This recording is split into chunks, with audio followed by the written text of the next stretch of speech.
అలాగే ఈ రోజు సంజన గారికి అగైనెస్ట్ అయ్యారు అనిపించింది హౌస్ మేట్స్ అంతా. అనిపిస్తే ఖచ్చితంగా లైక్ చేసి ఈ వీడియోని చూడండి. ఏంటంటే నిజంగా నేనబ్బా స్టార్టింగ్ ఆమె మీద అరుస్తున్నారు, నేను రాము రాథోడ్కి టీ ఇస్తాను చాలా కష్టపడుతున్నాడు అంటే ఇక్కడ ఎందుకు రూల్స్ బ్రేక్ చేస్తున్నారు అది ఇది అని హరిత హరీష్ అయితే ఒకటే గుడ్డు ముచ్చడు తప్ప వేరే తీయట్లేదు. మీరు వెళ్ళిపోతారు కదా, మీరు హౌస్ అంతా క్లీన్ చేసి వెళ్ళండి అంటే నామినేషన్లో ఉంది కాబట్టి ఎలిమినేట్ అవుతుందని ఆయన ఉద్దేశమా ఏంటి? ప్రతిసారి వెళ్ళిపోతారు అని అంటుండు.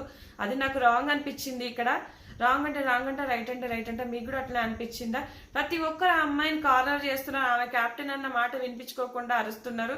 అలాగే మా అనీష్ని ఇంకా శ్రీజాని తీసేస్తే మమ్మల్ని ఎందుకు తీసేస్తారు అని నేను రీతుని భరణిని పెట్టుకుంటా అని చెప్తుంటే కూడా ఆమె మాటకి ఎవరు వాల్యూ ఇవ్వకుండా అసలు ఇష్టం వచ్చినట్టుగా నిన్న థమ్స్అప్ ఇస్తా అని మాకు ఇవ్వలేదు. ప్రతిదీ ఆమెకు అగైనెస్ట్గా ఆమె క్యాప్టెన్ అన్న ఇదే లేదు. క్యాప్టెన్ అంటే అందరికీ కదా, ఓనర్స్కైనా టెన్నర్స్కైనా క్యాప్టెనే కదా.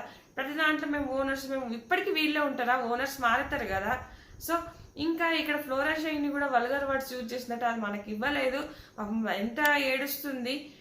ఫ్రీ బర్డ్ అన్న విషయాన్ని పట్టుకొని సాగదీసి ఫ్లోరా కంటిన్యూటీ చేస్తుంది అనిపించింది. అంటే సంజన కూడా కొన్ని మిస్టేక్ చేసింది, నా లగేజ్ తీసుకురా అనడం కానీ ఇవి కూడా చేసింది. కానీ ఆమె ఎక్కువ సాగదీయడం వల్ల ఈమె ఇంకే మనసులో పెట్టేసుకుంది అనమాట.